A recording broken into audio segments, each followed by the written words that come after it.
It's Weather on the One's time right here on Spectrum News 1 on this final day of standard time. That's right, daylight saving time begins tomorrow, so you're going to want to turn those clocks ahead by an hour when you head to bed tonight as we spring forward. Unfortunately, for many of us, we will lose an hour of sleep. This is also a good time to change those batteries in your smoke detectors. If you have carbon monoxide detectors, make sure you swap those batteries out.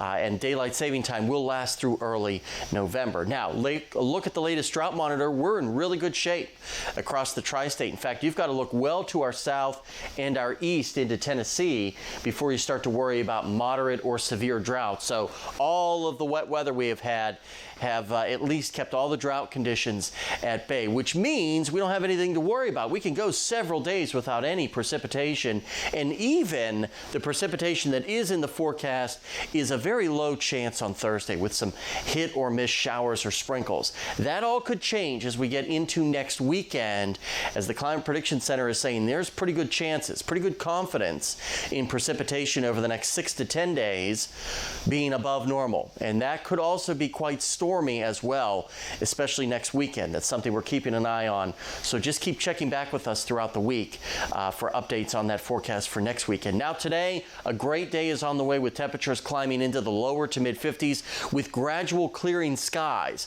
Notice by the lunch hour, lots of sunshine across the tri-state, but it will be short-lived. We have another system passing by well to our south. That will start to throw some high cloudiness in our direction.